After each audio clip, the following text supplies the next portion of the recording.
Hey, PodMatch community. I am speaking to all of the guests out there on this platform, all the guests that are hopeful about landing opportunities with all of the amazing hosts on this platform.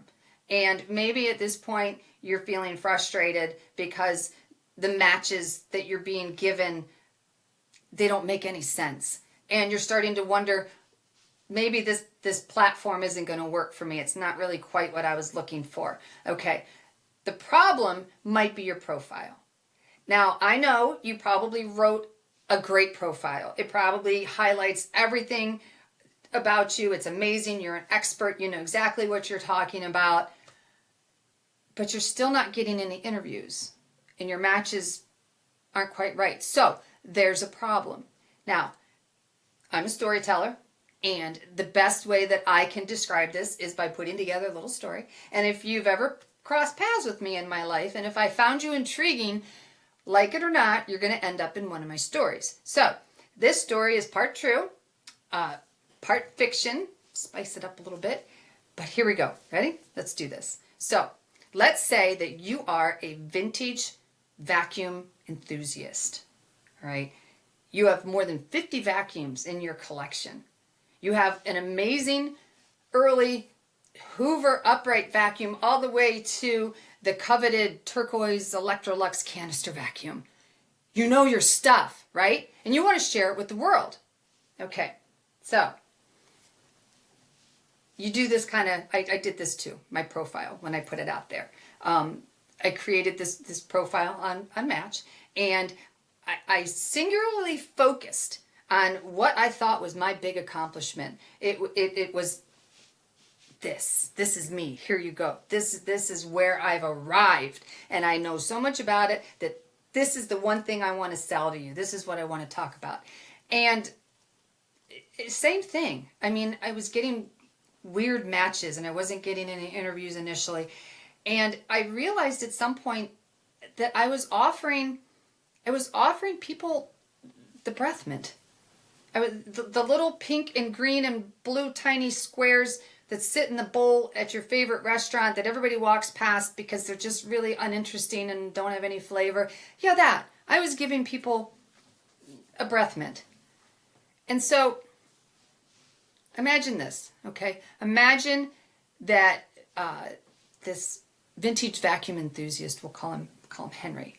So he grew up in a poor immigrant family. His father in the 1940s sold pages from a forbidden Playboy magazine in censored Germany in order to pay for the family's airfare to come to the United States. Okay, so here they are. Welcome to the USA. They're poor, immigrant status, poor families oftentimes. They eat food that poor people can afford. They eat bologna sandwiches on Wonder Bread and drink bottles of Pepsi. Okay, so what happens is that little Henry gets to be quite chunky. He gets a little bit hefty, and between being overweight and his father's economic status and the family's immigrant status, Henry doesn't have a whole lot of friends. So Henry starts, lack of better things to do, starts taking things apart at home. He takes apart the toaster. He takes apart the blender. He takes apart the telephone. He takes apart all these things and then tries to put them back together and plugs them in to see what will happen. And more than once, the lights in the whole house have gone out. So there's this big box of parts, in the attic that his father has accumulated. And he swears one day he's going to put all these necessary things back together because the family just can't afford to buy more. So eventually Henry stumbles on a vacuum. And it's this secondhand, heavy, dirty, dusty beast of a thing with very few moving parts. But he's fascinated by it, And it's the first thing that he has been able to take apart and understand it and put it back together. And it's like, wow. Vacuums are really, really cool. And it started this obsession with vacuums. So Henry becomes a teenager and he wants to make money. By now, there's this fabulous company called Kirby. And Kirby hires these very smart dressed salesmen in suits and ties. And they go door to door to housewives. And they get to demonstrate this magical machine that cleans everything. It cleans your sofa, it cleans your furniture, it cleans your carpet. It does it all. And it is the job for Henry. So Henry shows up to apply for this job. And they take one look at Henry and they're like, the image is all wrong. We're sorry. So Henry can read between the lines. He understands that he's looking rather poor and shabby and that he's overweight. You know, it's not what the company wants to represent the company. So Henry's like, well, I'm going to go on a diet. I'm going to exercise. I'm going to lose all this weight. And so he does. And the only exercise that he could think of to do that doesn't cost any money is to run. So he starts running. And in 6 months, he's fit, he's trim, he's looking good, but he still doesn't have that fancy suit, you know, and he needs money for that. So there's these races and marathons, and he signs up for these because they have cash prizes, and he starts to win a few races. And he gets enough money together that he buys that fancy suit. And he goes back to Kirby and he gets the job.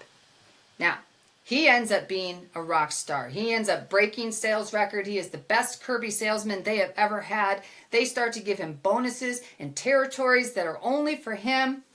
He's killing it. And then the door-to-door salesman Kirby position fizzles out. Now he's without a job. So he's got some money that he was sitting on, but he's young enough. He needs another job. So he leans back on the one thing that he knows that he can also do, that he's learned in his lifetime, and he says, I can run. And so he takes a job with a track team at a high school, and he works with the kids on running and competitions and sportsmanship and things like that. And in the evenings, in his spare time, he thinks, you know, I'd like to give back at this point. So he starts working in a soup kitchen, and he starts serving meals to the homeless. And he figures that if he can get a head start on helping other underprivileged kids eat right, that maybe they won't have to go through what he went through. So then, you know, he still has this vacuum thing, though. You know, like writers that get frustrated writing and give it up for a while, it never quite leaves their brain. Writers need to write. He needs to think about vacuums. So he's reading books, but there's not a whole lot of books out there. So now the internet's come around, and so he gets on the internet, and he's just using keywords, vacuum, vacuum, vacuum, vacuum, this, whatever, comes across a vintage vacuum enthusiast forum. It's a club. It's an organization full of other middle-aged men that are fascinated with vintage vacuums. By the way, this is true. So anyway, he joins this club, and they can swap stories about their vacuums. They can share photographs of their favorite vacuum. They can talk about this vacuum that they found at a garage sale. They can find obsolete parts for their vacuums. And the best thing about it is they go to annual conventions every single year for vintage vacuum enthusiasts. So for the first time in his life, Henry has friends. He's got this big group of like-minded people, okay? So he gets inspired. He's like, you know, there's not enough books about this out there. Vacuums are so incredibly fascinating. I'm going to write a book.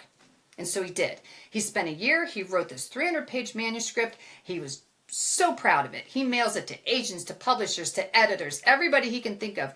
And it's just, no. Rejection after rejection. And he's just discouraged, but he's not defeated. He's like, you know what? I know there are people out there. My audience is there. I'm going to publish it myself. But Henry didn't know anything about computers. He knew nothing. He knew vacuums. But he figured if he could figure out a vacuum, he could figure out a computer, and he could format and publish that book himself. And so he did. So now he has this book, and he's like, oh, here it is. But what does he do with it? It's on him. So he goes to his library. He goes to his bookstore. They buy a copy. Great. Sold my first 2 copies. He goes to his vacuum forum. Sells another 50 copies. But now he's kind of out of ideas. He's against a brick wall. His audience is limited. So this little ad pops up on his screen about PodMatch. And he says, you know, I've given lots of pep talks to track teams. And I used to give speeches when I run a race. I can talk. I could do an interview. So he signs up. And he creates his profile. And it looks something like this. It says, hi, My name is Henry. I love vintage vacuums. I have a huge collection of vintage vacuums. I can tell you anything you want to know about vacuums. I know so much about vacuums that I wrote a book. And I would love to be on your show and talk about vacuums and talk about my book. And then his tag words were vacuum, vintage vacuum, vacuums that are good for a budget, or, you know, everything was vacuum, vacuum, vacuum, vacuum, vacuum, vacuum, vacuum, vacuum. Everything had to do with vacuums. And he waited, and he's like, so a few hours later, he gets his first 3 matches, and he looks at him, he's like,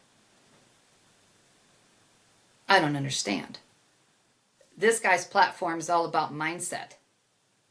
And this guy's platform is all about other people's books and, yeah, authors I admire. And this lady, she wants to talk about racial inequality. These aren't vacuums. Pass, pass, pass. And this went on, you know, for several days. He just pass, pass, pass. Not for me. And then one day he saw that little button at the top that said AI on it. Pushed it.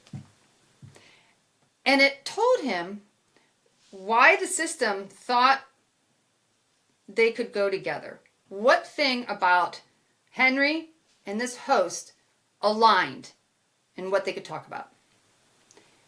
And a light bulb went off. And Henry realized that all along he'd been offering the breath mint. And he's like, I am a full 9-course meal. I can talk about racial inequality. I lived in a poor immigrant household, you know, in the 50s and the 60s. I can talk about the importance of fitness in youth. I can talk about mindset and overcoming things like being overweight and you know, being turned down by traditional publishers. I can talk about self-publishing. I can talk about doing research on the internet. I can talk about philanthropy and ways that you can help others that won't cost you a dime. I have things to say that people might want to hear. And after I say all those things and everybody knows everything that there is to know about me, then I can talk about my book. And then I can talk about my vintage vacuums. And now people have this whole package to consider about me. Not just hear about vintage vacuums where nobody cares about vintage vacuums. They're going to care about me. And that's going to make them want to look deeper. So, changed his tag words, changed his video, and he started getting matches that he understood. And he started getting more interviews, you know. And so he's got all these interviews lined up. So a month later, it starts to dry up again. And he's like, why? I am out of tag words to change this up. So Henry has one more option. He can go rogue. So this applies a lot to me. When I was 40 and divorced and raising the last of my 3 children, who was a teenager, I decided I was going to start dating. And I got on one of those dating websites, and their algorithm works the same way as PodMatch. You fill out a profile, you use tag words, and then it matches you together. I can tell you I was not a breath mint, 100%. I was fine dining. I threw it out there. I threw out everything about me. Jelly beans, tank tops, flip-flops, the fact that I didn't want any drama in my life. I mean, everything was there for them to consider. And the matches that I got like bachelors who had been playboys and focused on business their whole lives and realizing their family tree was looking a little sparse. And so now they're looking for somebody in their 20s or 30s, somebody that could bear their heirs, right? Okay, sorry, done with that. And so then I got a widowed farmer who was looking for a country girl who could drive his tractor. Okay, moving on. So I was facing the same thing. So I used the little search button up there, and I started searching on my own. And this is entirely accidental, trust me. I stumbled on this, I probably saw the picture. But anyway, I stumbled on this profile. All it said was, hi, my name is John. Anything you want to know, just ask. Okay, talk about breath mint. Forget breath mint. He was the toothpick in the plastic wrapper. There was no flavor to his profile at all. But he showed up in his pictures in motorcycle leathers. And it was hot. I mean, like firemen in suspenders with muscles and a tan dancing on your Instagram screen hot. Hello. So, yeah, we struck up a conversation, and it really could have gone either way. But he ended up also being a single parent, and he had teenage daughters. And so our initial interest was in alignment. And after that, everything just fell into place. We've been married for 12 years. I had no idea he was the yin to my yang. He brought everything to my life I didn't even know that I needed. So, am I suggesting that Henry go back and take pictures in motorcycle leathers? Not the point. But what he can do, PodMatch has a search engine too. And PodMatch, and you can get in there and you can go rogue on that site too. I've done that. I went rogue and used my own keywords and read profiles on my own. And the beauty of that is that not only can you find interviews, which I did, but you also can read the tag words that host used, and you can reuse them, and your search engine starts to work all over again. So, do you share everything? Honestly, that's up to you. My mother says I share too much. I'm here to tell you that there are things I do not share that she doesn't know about either. And do I think that Henry should share the fact that at these vacuum cleaner conventions that these middle-aged men swap more than vacuums? Well, maybe not on PodMatch platform. Although I did do an interview with somebody that explored healthy mind and healthy sexuality. So maybe. But what I'm saying is build your menu. Be fine dining. Be the conversation and the laughter and the silence in between bites. Don't be a breath mint. Good luck out there.